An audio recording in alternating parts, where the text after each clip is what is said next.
আল্লাহ পাক বলছেন ওয়ামা খালাকতুল জিন্না ওয়াল ইনসা ইল্লা লিয়াবুদুন বা'দা আউযু বিল্লাহি মিনাশ শাইতানির রাজিম ওয়ামা খালাকতুল জিন্না ওয়াল ইনসা ইল্লা লিয়াবুদুন।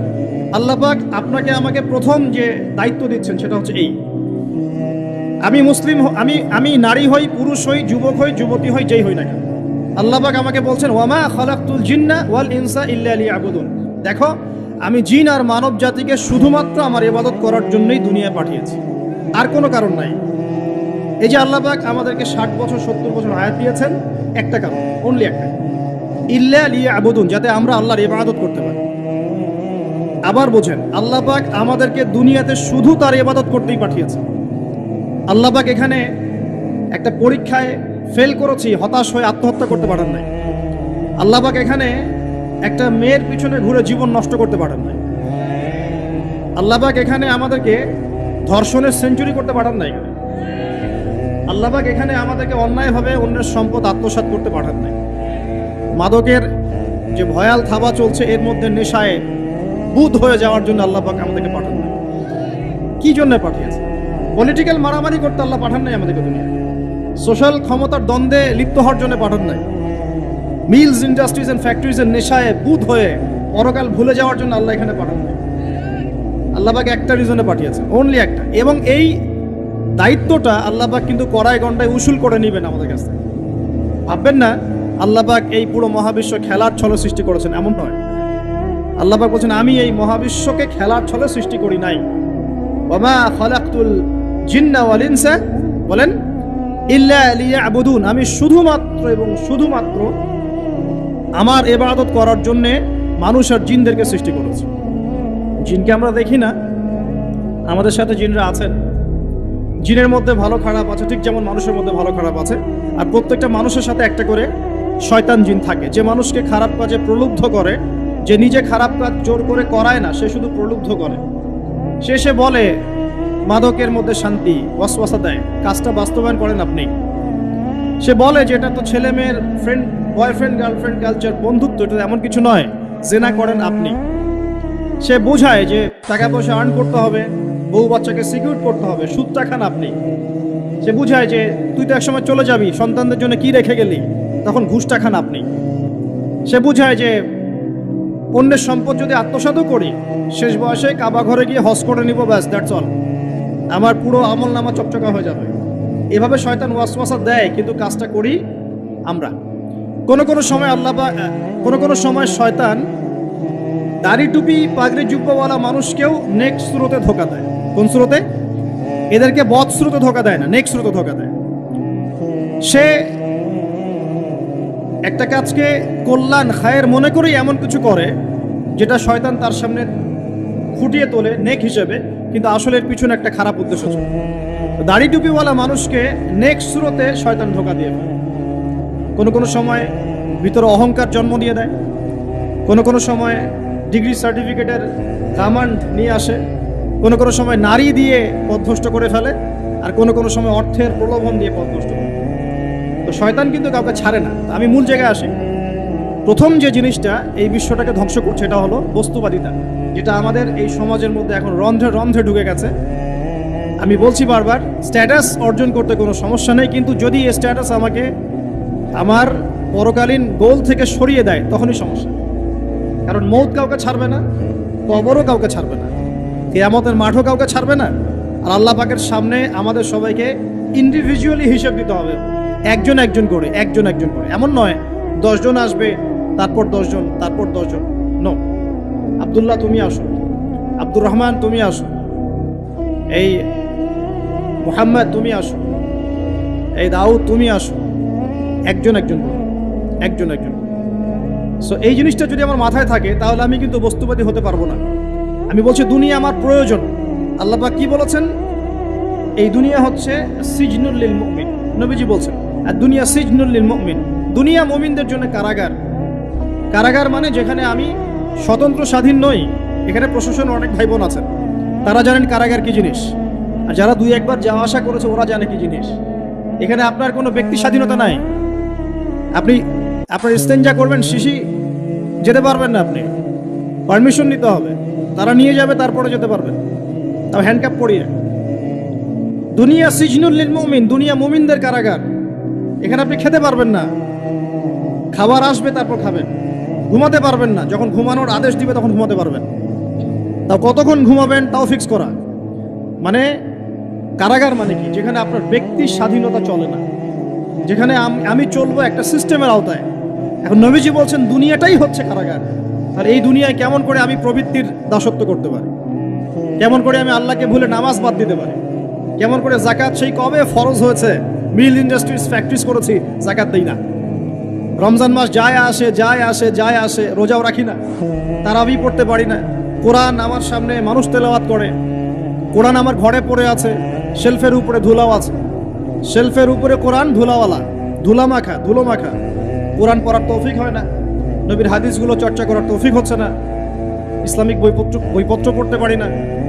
এই কারাগারের জীবনে বসি আমি একটা মেয়ের পিছনে দৌড়াচ্ছি, মাদক খাচ্ছি, জেনা করছি, কোনো সময় ধর্ষণ করছি, কোনো সময় সুদ খাচ্ছি, ঘুষ খাচ্ছি, দুর্নীতি করছি। এই কারাগারের জীবনে বসি, যেখানে আমার কোনো ব্যক্তি স্বাধীনতা নাই। তাহলে কারাগারের জীবনের মেয়াদ যখন শেষ হবে, যখন তাকে এখান থেকে বের করে নিয়ে আসা হবে, অর্থাৎ মৃত্যু, তখন তার সাথে কিরকম রিমান্ডে আচরণ করা হবে এটা ভালো করে বুঝে নেন। নবীজি বলছেন দুনিয়া সিজনুল লিল মুমিন ওয়াল জান্নাতু লিল কাফির। কাফেরদের জন্য, মুশরিকদের জন্য এই দুনিয়াটা হচ্ছে জান্নাত। জান্নাত মানে কি? যা ইচ্ছা তাই করতে পারবেন। জান্নাত মানে কি? আপনি চাচ্ছেন আল্লাহ আমি এখন একটা খামর চাই, শরাব আপনার সামনে হাজির, চিন্তা করার সাথে সাথে। জান্নাত মানে কি? আল্লাহ আমি আপনাকে দেখতে চাই, আল্লাহকে আপনি দেখতে পারবেন। জান্নাত মানে কি? আপনি মধুর নহর, দুধের নহর, পানির নহর, শরাবের নহর, হুরে নিঈন চতুর্দিকে ঘোরাফেরা করছেন। একজন নিম্নমানের জান্নাতি, মানে সবচেয়ে শেষের দিকে যারা জান্নাতে যাবে, তাদের সাথেই দুজন করে হুরে নিঈন, আহাল পরিবার তো আছেই, গেলমান পানপাত্র নিয়ে চারপাশে ঘোরাফেরা করে। জান্নাত মানে কি? যেখানে যা ইচ্ছা তাই করা যাবে, বলার কেউ নাই, বাধা দেওয়ার কেউ নাই, সেখানে কোনো মৃত্যু নাই, সেখানে কোনো অহেতুক কথাবার্তাও নাই, কোনো গাল গল্প নাই, কোনো মিথ্যা নাই, কষ্টের ক্লেশ মাত্র নাই। থুতু ফেলতে হবে না। জান্নাত মানে থুতু ফেলতে হবে না। জান্নাত মানে হাঁচি হবে না, নাক ঝাড়তে হবে না। জান্নাত মানে ইস্তেঞ্জা, পেশাব পায়খানা করার টেনশন নাই। মানুষ খাবার খাবে, একটা ঢেকুর তুলবে, ব্যাস খাবার হজম হয়ে গেছে। আর জান্নাতের সবচেয়ে বড় বিষয়টা কি? আল্লাহ পাককে আমরা এই চোখ দিয়ে দেখতে পারবো। আর তার সমকক্ষ একটা বিষয় হচ্ছে আল্লাহ পাক বলে দিবেন যে আমি তোমাদের সবার উপর সন্তুষ্ট হয়ে গেলাম, যাও কোনোদিন অসন্তুষ্ট হবে। ব্যাস, দ্যাটস অল। এখন আপনি যত কিছুই করেন এই বস্তুবাদী জীবনে, মনে একটা ভয় থেকে যাবে। আপনি বিশ্ব নেতা হয়েছেন, বড় শিল্পপতি হয়েছেন, পলিটিশিয়ান হয়েছেন, ইকোনমিস্ট হয়েছেন, মনে একটা ভয় থেকে যাবে যে মরতে আমাকে হবেই, আল্লাহ আমাকে ধরবেই, হিসেব আমাকে দেওয়া লাগবেই, কবরে আমাকে একাই যাওয়া লাগবেই, আমাকে কিয়ামতের মাঠে দাঁড়াতে হবে আল্লাহর সামনে। মনে একটা ভয় কাজ করে, যদিও বাইরে মানুষ দেখায় যে কোনো ভয় নাই। মানুষ বাইরে অভিনয় করে, মানুষ সমাজের মানুষের সাথে বাইরে একটা অভিনয় করে। কোনো ক্ষেত্রে আমরা নিজেরাই নিজেদের সাথে অভিনয় করি। কথা সাহিত্যিক হুমায়ুন আহমেদের নাম শুনেছেন? ইন্তেকাল করেছেন। একটা সময় ছিল আমরা স্কুলে পড়তাম, কলেজে পড়তাম, মাঝে মাঝে টুকটাক এ ধরনের কিতাব বইপত্র পড়া হয়েছে। হিমু, মিসির আলী এইসব পড়া হয়েছে। শরৎচন্দ্র, বঙ্কিমচন্দ্র, রবীন্দ্রনাথ, নজরুলের কবিতাগুলো, ইভেন শেক্সপিয়ার, অ্যাডাম স্মিথ সহ, যিনি অর্থনীতির জনক। যাই হোক, তিনি তার বইয়ের মধ্যে লিখেছিলেন যে এই পুরো দুনিয়াটা হচ্ছে অভিনয়ের মঞ্চ। কথা সাহিত্যিক তিনি বলছেন তার মতো করে এই পুরো দুনিয়াটাই অভিনয়ের মঞ্চ, আর আমরা সবাই নিজ নিজ জায়গায় অন্যের সাথে অভিনয় করছি।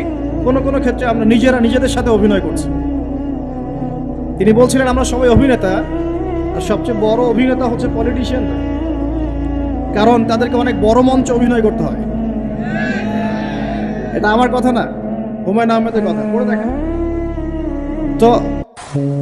আল্লাহ পাক পাঠিয়েছেন তার ইবাদত করতে, আর এই বস্তুবাদী জগৎ আমাদেরকে ভুলিয়ে দিল কিভাবে?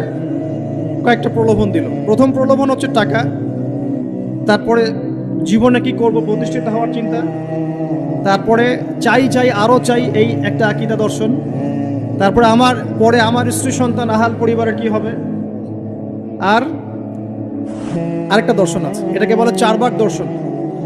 এবং দুঃখের সাথে বলতে হয়, আমাদের রবীন্দ্রনাথ ঠাকুর কিন্তু এই দর্শনের মানুষ ছিলেন। চারবাক কিরকম, তার কবিতা পড়লে দেখবেন লিখে আছে, দুহাতে যা পাও হাত পেতে নাও, দুহাতে যা পাও হাত পেতে নাও, বাকির খাতা শূন্য থাক, বাকির খাতা শূন্য থাক। ঠিক চারবাক দর্শন, এটা ফিলোসফি পড়েছেন, এখানে অনেক টিচারও আছেন আমি জানি, তারা এই কথাগুলো বুঝবেন। চারবাক দর্শন কেমন, ঋণ করে ঘি খাও, ঋণ করে ঘি খাও, যতদিন বাঁচবে সুখে বাঁচবে, এটা হলো চারবাক দর্শন। তো দুহাতে যা পাও হাত পেতে নাও, বাকির খাতা শূন্য থাক, মিল আছে না? ঋণ করে হলেও ঘি খান, যেভাবে হোক ঘি খান, মানে ঋণ করে হলেও ঘি খান, যতদিন বাঁচবেন সুখে বাঁচবেন। তাহলে এই দর্শনগুলো বস্তুবাদী না? বুঝতে পারছেন কিনা?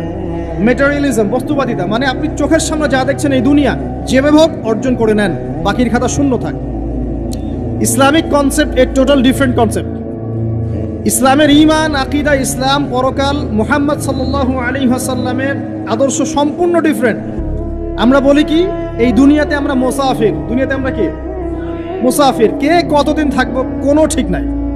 নবীজি বলছেন, হে আব্দুল্লাহ বিন ওমর, তুমি দুনিয়াতে মুসাফিরের মতো থাকো, সকালবেলা উঠলে সন্ধ্যার অপেক্ষা করো না, সন্ধ্যাবেলা হলে সকালের অপেক্ষা করো। দর্শনের মধ্যে কত পার্থক্য না, আকাশ পাতাল পার্থক্য না?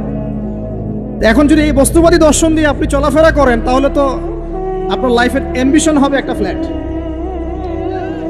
আর ওটা এনি হাও আপনাকে অ্যাচিভ করতে হবে, legal way or illegal way, আপনাকে অ্যাচিভ করতেই হবে, অ্যাচিভ করতেই হবে, যেহেতু আপনার মোটিভটা হচ্ছে মেটেরিয়ালিজম, বস্তুবাদিতা। আর নবী সাল্লাল্লাহু আলাইহি ওয়াসাল্লাম কি বলছেন, সকালে ঘুম থেকে উঠলে সন্ধ্যার অপেক্ষা করো না, সন্ধ্যাবেলায় থাকলে সকালের অপেক্ষা করো না।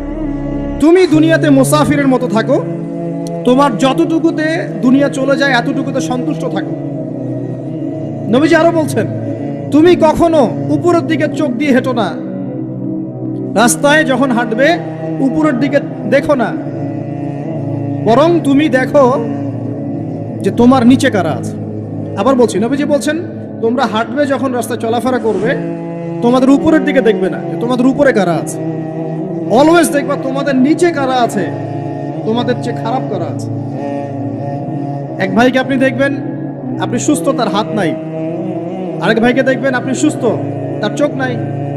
এক ভাইয়ের পা প্যারালাইজড হয়ে গেছে, এক ভাইয়ের বডি প্যারালাইজড, একজন হার্টের রোগী, একজন ডায়াবেটিসের রোগী। আপনি সুস্থ আছেন, অথচ ওই ব্যক্তির অনেক টাকা পয়সা আছে, আপনার নাই। এখানে কে ধনী বলেন দেখি, আপনি না সে? আপনার সুস্থতা আছে। আরেক ভাইয়ের অনেক বড় বড় ফ্ল্যাটস, কিন্তু আপনার এতটুকু নাই, ছোট্ট একটা বাসা। আপনার কষ্ট লাগে, আমারও যদি এমন হতো। ওই বাসায় গিয়ে দেখলেন যে ইন্টারনালি সে ব্যক্তি সুখে নাই, তার পরিবারে অশান্তি, তার পরিবারে হৃদ্যতা ভালোবাসার বন্ধন নাই, আপনার পরিবারে আছে। একটা রিক্সাওয়ালা সারাদিন রিক্সা চালিয়ে 500-1000 টাকা আর্ন করে বাসায় চলে গেল, গিয়ে বাসা আলু ভর্তা, ডিম ভাজা, ডাল দিয়ে ভাত খাচ্ছে, সুখে আছে দিব্যি, বউয়ের সাথে গল্প করছে, চাঁদ দেখছে। আর সেই তো কবে আপনি ওয়াইফ কিনে চাঁদ দেখেছেন ঠিক নাই, আপনি টাকা অর্জন করার নেশায় বছরের পর বছর স্ত্রী থেকে দূরে আছে, দেখারই সৌভাগ্য হয় না। আসলে সুখ কাকে বলে, সুখটা কি জিনিস, ঢাকাবাসীকে সুখ বোঝানো দরকার। সুখটা কি জিনিস? সুখটা হচ্ছে ইন্টারনাল পিস। যখন আপনি বা আমি নিজেকেও বলছি, যখন আমরা আল্লাহকে পাবো, আল্লাহ পাকের ইবাদতের মধ্য দিয়ে, রাসূলের সুন্নতের মধ্য দিয়ে অল্পে তুষ্ট থাকতে পারবো, যা আছে এতে শুকরিয়া আদায় করব, আপনি কেউ নাই দুনিয়াতে। কিন্তু বস্তুবাদিতা আপনাকে এই আকীদা আদর্শ থেকে সম্পূর্ণ ডিমোটিভেট করে দেবে। আপনাকে খালি চাই আরো চাই, ওই যে দুহাতে যা পাও হাত পেতে নাও, বাকির খাতা শূন্য থাকার। আমাদের দর্শন দুহাতে যা পাও হাত পেতে নাও না, বরং দুনিয়াতে যতটুকু পাও এতটুকুতে সন্তুষ্ট থাকো, বাকির খাতা শূন্য থাক না, বাকির খাতা পূর্ণ হোক। মানে পরকালটা বাকির খাতা না, ওই পরকালের বাকির খাতাটা পূর্ণ হোক। প্রয়োজনে দুনিয়ার সব চলে যায় যাক, প্রয়োজনে দুনিয়ার সব যদি চলেও যায় যাক, তারপরে বাকির খাতা কি হোক? পূর্ণ হোক। এটাই আল্লাহ রাব্বুল আলামিন সূরা আ'লার মধ্যে বলছেন, বাল তুসিরুনাল হায়াতাদ দুনিয়া, তোমরা এই দুনিয়ার জীবনটাকেই প্রাধান্য দিয়ে থাকো। ওয়াল আখিরাতু খায়রুন ওয়া আবকা, কিন্তু আখিরাত হচ্ছে সবচেয়ে উত্তম এবং চিরস্থায়ী। তো প্রিয় ভাই এবং বোনেরা যারা আলোচনা শুনছেন, আজকে আমাদের প্রথম সবক হওয়া উচিত দুনিয়ার নেশায় আমরা না পড়ি। আল্লাহ পাক আমাদেরকে তৌফিক দান। এর মানে এই না আমরা দুনিয়ার প্রোগ্রেসে যাব না, অবশ্যই যাব, আমরা অবশ্যই যাব।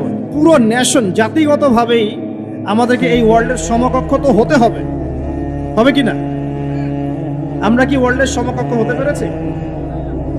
আপনাদের কি মনে হয় যে মিলস, ইন্ডাস্ট্রিজ, ফ্যাক্টরিজ, সেতু, ফ্লাইওভার এইগুলো করলেই মনে হয় যে ওয়ার্ল্ডের সমকক্ষ হওয়া যায়? প্রত্যেক জনগণ ভিতর থেকে সুখী কিনা, তাদের অন্ন, বস্ত্র, চিকিৎসা, শিক্ষা, বাসস্থান, এই যে মৌলিক চাহিদা, বেকারত্ব ঘোচানো, 3 বেলা খেয়ে পরে বাঁচা, জীবনের অধিকার, সিকিউরিটি, এই জিনিসগুলো আমাদের নিশ্চিত হচ্ছে কিনা, এটা হচ্ছে আপনার উন্নতির মানদণ্ড। উন্নতির মানদণ্ড কি? আমরা এখন যেখানে আছি না, 1776 সালে অ্যাডাম স্মিথ তার চেয়ে আগের জায়গায় ছিলেন। 1776 সালে অ্যাডাম স্মিথ একটা বই লিখেছেন, তার নাম হচ্ছে যে দি ওয়েলথ অফ নেশন, এই কিভাবে একটা রাষ্ট্রের ওয়েলথ ফাংশন করে। ওই 1776 সালে তিনি যে চিন্তাগুলো করেছেন, এখন পর্যন্ত আমরা সেই চিন্তা বাস্তবায়ন করতে পারি নাই। 1776 সালের চিন্তা, কিন্তু ওই চিন্তা বাস্তবায়ন করেছে পশ্চিমারা। পশ্চিমা সভ্যতা যেটা আপনি দেখছেন দাঁড়িয়ে আছে, এই একটা বইয়ের উপর দাঁড়িয়ে আছে। যেমন একটা এক্সাম্পল দিই, আলোচনা কঠিন হয়ে যাবে, অন্যদিকে যাব। আমরা মনে করি যে অর্থনীতি আমরা নিয়ন্ত্রণ করব, ঠিক আছে, অর্থনৈতিক পুরো বিষয়গুলো আমরা নিয়ন্ত্রণ করে আমরা সমৃদ্ধি নিয়ে আসবো। আসলে বিষয়টা কি জানেন? অর্থনীতির নিজের একটা ফ্লো আছে, ও নিজেই নিজেকে নিয়ন্ত্রণ করে, এবং তার উপর একটা ইনভিজিবল হ্যান্ড থাকে, অদৃশ্য হাত, যেটা আমরা বলি আল্লাহ রাব্বুল আলামিন। আল্লাহ রাব্বুল আলামিন এই পুরো অর্থনীতিকে নিয়ন্ত্রণ করে। আমরা যখন সেটাকে ইন্টারফেয়ার করতে যাব, তখন ইকোনমি কলাপস করে যাব। এই যে করছে কলাপস। আরো ব্যাপার আছে, শুধু ব্যবসা, অর্থনীতি, এক্সপোর্ট ইম্পোর্ট, এগুলোকে তিনি জাতির মানদণ্ড বলতেন না। তিনি বলতেন যতক্ষণ পর্যন্ত জাতির প্রত্যেক ব্যক্তির মধ্যে এথিক্স না আসবে, নীতি যতক্ষণ পর্যন্ত না আসবে, আপনি করাপশন থামাতে পারবেন না। তাই হয়েছে না? শুধু ব্যবসা না, আদর্শ কতটুকু আছে? এই যে আপনি দেখছেন বিভিন্ন জায়গায় ভেজাল খাবার খাওয়াচ্ছে, ওদের কি টাকার অভাব আছে? ওদের টাকার কিন্তু অভাব নাই। নেম ফ্রেমের কোনো ঘাটতি আছে? এস্টাবলিশড বিজনেস, তাহলে কেন আপনাকে ভেজাল খাওয়াবে? কারণ তার মধ্যে এথিক্স নাই, নীতি নাই। এই জন্য জাতির প্রত্যেক সদস্যকে, মানে প্রত্যেক জনগণের প্রত্যেককেই আগে নীতিগত শিক্ষা দেওয়া উচিত। আর এই কাজটাই করে ইসলাম, বলে সুবহানাল্লাহ। এই এথিক্স এবং নীতি শেখায় কে? ইসলাম। ইসলামের চেয়ে সার্বজনীনভাবে এবং যুগোপযোগীভাবে কেউই এথিক্স শেখাতে পারবে না। কাগজে কলমে অনেকে অনেক কথা বলতে পারে, প্র্যাকটিক্যালি শেখাবে কে? ইসলাম। এখন বলতে পারেন তাহলে মুসলিমদের মধ্যে দুর্নীতি কেন, মুসলিমদের মধ্যে কেন এই সমস্যাগুলো হয়? উত্তর একটাই, ওই যে স্যার বলে গেলেন, আমি বিভিন্ন ওয়াজে যে এক এক জায়গায় এক এক কথা বলে। উত্তরটা কি? উত্তরটা হচ্ছে যে কোরআন এবং সুন্নাহর সঠিক যে শিক্ষাটা আছে, এই শিক্ষাটা আমরা অনেকেই বাস্তবায়ন করতে পারছি না। এটা আমাদের ব্যর্থতা। এটা কাদের ব্যর্থতা? এটা আমাদের ব্যর্থ। এখানে আমাদের ব্যক্তির স্বার্থ থাকতে পারে, এখানে আমার জ্ঞানের স্বল্পতা থাকতে পারে, আমার ভিতরে অহংকার থাকতে পারে, বা আমি অল্প শিক্ষিত হতে পারি, এবং এমন হতে পারে আমার জ্ঞানটা যুগোপযোগী না। ইসলামিক জ্ঞান আমার মধ্যে আছে, কিন্তু কিভাবে এই জ্ঞান দিয়ে ওয়ার্ল্ডকে ডিল করবো, এই জ্ঞানটা আমার মধ্যে নেই। এই কারণে আমরা হয়তোবা ইসলাম, কোরআন সুন্নাহ হাতে থাকার পরেও এই সমস্যাগুলো ফেস করছি। প্রথম সমস্যা হচ্ছে বস্তুবাদিতা। আল্লাহ পাক আমরা সবাইকে, যারা আলোচনা শুনছি, দুনিয়ার প্রেমিক হওয়া থেকে বাঁচাক বলি আমি। দুনিয়ার প্রেমিক না, প্রেমিক হবো কার? আল্লাহর, আখিরাতের। কতটুকু দাম আছে দুনিয়ার? আল্লাহ পাক বলছেন একটা মাছির পাখার সমান না। একটা মাছির পাখার কি দাম আছে আপনার কাছে? আল্লাহ পাক বলছেন পুরো দুনিয়ার দাম আমার কাছে যদি একটা মাছির পাখার সমান হতো, তাহলে এই দুনিয়াতে কোনো কাফের মুশরিক পানি পান করতে পারত। তার মানে এই দুনিয়াতে যা করো করো, আমার তো কোনো দামই নাই দুনিয়া। কালকেই তো আমি দুনিয়া ধ্বংস করব। আর ওই যে দুই জাতির কথা বললাম, জিন এবং মানব জাতি, আপনারা সূরা আর রহমান পড়বেন। রহমান নামটা অনেক ব্যাপক, দয়াময়ের নাম, তার মানে আল্লাহ পাক মার্সিফুল, মোস্ট মার্সিফুল। কিন্তু এই সূরা আর রহমানেই একটা ভয়ঙ্কর আয়াত আছে, কি? সানাফরুগু লাকুম আইয়ুহাস সাকলান। হে মানুষ এবং জিন, হে মানুষ এবং জিন, শীঘ্রই আমি তোমাদের দুইটা জাতিকে ডিল করার জন্য ফারেক হচ্ছি, অপেক্ষা করতে থাকো। মানে আল্লাহ পাক কুল্লা ইয়াউমিন হুয়া ফি শাআন, মানে আল্লাহ পাক কি করেন, সব সময় তার কাজে ব্যস্ত আছেন। মহাবিশ্বের তো গ্রহ নক্ষত্র গ্যালাক্সির অভাব নাই, মাখলুকের কোনো অভাব নাই। আল্লাহ পাক প্রত্যেকটা মুহূর্তেই তার কাজে ব্যস্ত আছেন, তার কাজে শানে ব্যস্ত আছেন। কিন্তু এই ব্যস্ততা থেকে ফারেক হবেন কাদের জন্য? মানুষ আর জিনের জন্য। মানুষ আর জিনের জন্য। আল্লাহ পাক বলেন সানাফরুগু লাকুম আইয়ুহাস সাকলান, দাঁড়াও, দুনিয়ার মধ্যে এই সব করে বেড়াচ্ছ, তোমাদের দুই জাতির জন্য আমি অচিরেই ফারেক হব ইনশাআল্লাহ। ওইটাই হলো কিয়ামতের দিন। যদি ওই দিনটা আমরা মাথায় রেখে চলি, ইনশাআল্লাহ আমরা কেউ বস্তুবাদী হব না ইনশাআল্লাহ। আল্লাহ পাক আমাদের সবাইকে দুনিয়ায় মুসাফিরের মতো থাকার তৌফিক দান করুন। আমরা উন্নতি করব, অবশ্যই অগ্রগতি করব, আমরা সবকিছুই করব, কিন্তু দুনিয়ার পূজায় ডুবে যাব না। এটা একটা বড় চ্যালেঞ্জ। মানে মধ্যমপন্থী থাকতে হবে, না একদম গোলালু মার্কা আর না চরমপন্থী, মাঝামাঝি থাকার চেষ্টা করতে হবে। আল্লাহ তৌফিক দান করুন। ঢাকাবাসীর জন্য এর চেয়ে বড় কোনো নসিহত হতে পারে না। ঢাকা থেকে, ঢাকার মতো যত মানে সিটিজ, মেগা সিটিজ আছে সারা ওয়ার্ল্ডে, তাদের জন্য এটাই প্রথম নসিহত, বস্তুবাদিতা ত্যাগ করতে হবে। বস্তুবাদিতা। আল্লাহ পাক আমাদের সবাইকে বাকির খাতা পূর্ণ করার তৌফিক দান করুন। এখন একটা লক্ষ্য পেলাম, কি জন্য দুনিয়া এসেছি? আল্লাহর ইবাদত করার জন্য। এখন অনেকে ভুল বুঝে প্রশ্ন করতে পারে, তাদের জ্ঞানের স্বল্পতা। আমি ওদেরকে দোষারোপ করব না, কারণ আমাদের শিক্ষার সমস্যা আছে। আমরা তো সবার মাঝে ইসলামিক সার্বজনীন শিক্ষা দিতে পারছি না। এই কারণে অনেকে প্রশ্ন করতে পারে, তাহলে কি সারা জীবন আল্লাহ বিল্লাহি করতে হবে? আমি কি সারা জীবন তাসবিহ তাহলিল জিকির আজকার নামাজি পড়ে বেড়াবো? তাহলে এটা হলো তার ভুল বুঝ। এই আয়াত সম্পর্কে ভুল ব্যাখ্যা। সঠিক ব্যাখ্যাটা কি? সঠিক ব্যাখ্যা হচ্ছে সূরা হাশরের 7 নম্বর আয়াত। কত নম্বর? সূরা হাশর 7 নম্বর আয়াত। আল্লাহ পাক বলেন, ওয়ামা আতাকুমুর রাসূলু ফাখুযুহু। রাসূলুল্লাহ সাল্লাল্লাহু আলাইহি ওয়াসাল্লাম তোমাদেরকে যা যা দিয়েছেন সব নিয়ে নাও। ওয়ামা নাহাকুম আনহু ফান্তাহু। রাসূল যা থেকে বিরত থাকতে বলেছেন সমস্ত বিষয় থেকে দূরে থাকো। এখন এই আয়াতটাকে সামনে রেখে কুরআন সুন্নাহকে যদি আমরা ঘাঁটি, আমরা দেখব রাসূলুল্লাহ সাল্লাল্লাহু আলাইহি ওয়াসাল্লাম পেশাব পায়খানা ইস্তিনজা করা থেকে শুরু করে রাষ্ট্র চালানো পর্যন্ত প্রতিটা কাজের হেদায়েত দিয়ে গেছেন। আলহামদুলিল্লাহ। এটা কেউ মানি বা না মানি, দিয়ে গেছেন, এটা বিশ্বাস করতে হবে। আমল করতে পারি বা না পারি, নবী দিয়ে গেছেন, বিশ্বাস করতে হবে। দলিল চাচ্ছেন, আপনি সহিহ বুখারী খুলেন, মুসলিম খুলেন, তিরমিজি, নাসাই, আবু দাউদ এগুলো খুলেন, দেখবেন আপনি ইস্তেঞ্জা করবেন কিভাবে, বসবেন কিভাবে, ঢোকার সময় কোন পা দিয়ে ঢুকবেন, বের হওয়ার সময় কোন পা দিয়ে বের হবেন, ইস্তেঞ্জা করার সময় কথা বলতে পারবেন কিনা, কতটুকু বলতে পারবেন, গোসল কেমন করে করবেন, ওযু কিভাবে করবেন, আপনি আগে কি পা থেকে শুরু করবেন নাকি হাত থেকে শুরু করবেন, কিভাবে নামাজ পড়বেন, আগে গিয়ে সেজদা করবেন নাকি ইকামত হবে, আজান হবে, আল্লাহু আকবার তাকবীর দিবেন, কিভাবে নামাজ শেষে বের হয়ে আপনি ব্যবসায় চলে যাবেন, কিভাবে আপনি ব্যবসা করবেন, কিভাবে চাকরি বাকরি করবেন, সমাজের মানুষের সাথে মেলামেশা করবেন, মানুষকে দিনের দাওয়াত দিবেন, ইভেন কিভাবে আপনাকে যদি আল্লাহ ক্ষমতা দেন আপনি কিভাবে সোসাইটি মেনটেন করবেন, সমাজ এবং রাষ্ট্র মেনটেন করবেন, প্রতিটা হেদায়েত খুঁটিনাটি কোরআন এবং সুন্নাহ দিয়েছে আমাদেরকে। এই বিশ্বাস আগে রাখতে হবে। এই বিশ্বাস না রাখলে কেউ মুসলিম হতে পারবে না। I am very sorry to say, এই বিশ্বাস না করলে কেউ মুসলিম হতে পারবে না। আগে বিশ্বাস, তারপরে কাজ করতে পারেন কিনা সেটা পরের ইস্যু। এবং আমি বলে দিচ্ছি, এই যুগে আপনি 100% পারবেন না। সিম্পল, এই যুগে আপনি 100% পারবেন না, এটা স্বাভাবিক। কারণ এই পুরো বিশ্বটা তো ইসলামাইজড না। পুরো বিশ্ব কি ইসলামাইজড? বরং পুরো বিশ্বটা কুফরের উপর আছে। কিসের উপর আছে? পুরো ওয়ার্ল্ডটাই কুফরের উপর আছে, পুরো ওয়ার্ল্ডটাই। একটা এক্সাম্পল দিয়ে আমি প্রমাণ করতে পারি, একটা এক্সাম্পল খালি। আল্লাহ পাক বলছে সূরা মুলক, রাতের বেলা পড়তে হয় না সূরা মুলক? রাতের বেলা সূরা মুলক পড়তে হয়, যে পড়বে তার কবরের আযাব হবে না ইনশাআল্লাহ। কবরের আযাব থেকে আল্লাহ পাক তাকে বাঁচাবেন ইনশাআল্লাহ। সূরা মুলক তেলাওয়াত করতে হবে রাতের বেলা। এই সূরার প্রথম আয়াতে আল্লাহ বলেছেন, তাবারাকাল্লাযী, বরকতময় সেই আল্লাহ, বিয়াদিহিল মুলক, যার হাতে পুরো মহাবিশ্বের ক্ষমতা। কার ক্ষমতা? তাবারাকাল্লাযী বিয়াদিহিল মুলক, বরকতময় সেই আল্লাহ যার হাতে পুরো মহাবিশ্বের ক্ষমতা, সার্বভৌমত্ব। ক্ষমতার বাংলা কি বলতে পারি আমরা? এটাকে ইংরেজিতে আপনারা কি বলেন? আপনারা বলেন সভরেন্টি। কি বলেন? সভরেন্টি বিলংস টু আল্লাহ। এখানে সভরেন্টি বিলংস টু কে? আল্লাহ। কিন্তু এই পুরো বিশ্বের সার্বভৌমত্বের মালিক কি এখন আল্লাহর বাকি আছে? মানুষ নিজের হাতে নিয়ে নিয়েছে। কথা বুঝতে পারছেন না? পুরো বিশ্বে আল্লাহর সার্বভৌমত্ব চলে এখন, মানুষের সার্বভৌমত্ব চলে এখন। তো পুরো ওয়ার্ল্ডটাই কুফরের উপর আছে না? বিশ্বটাই কুফরের উপর। এখন বাদ দেন, এই ওয়ার্ল্ডে আপনি 100% ইসলাম ডিল করতে পারবেন না। সিম্পল, কিন্তু আগে বিশ্বাস করেন যে একদম টয়লেট থেকে শুরু করে আসমান পর্যন্ত সবকিছুই হেদায়েত কোথায় আছে, কোরআন শুনে আছে কি নাই?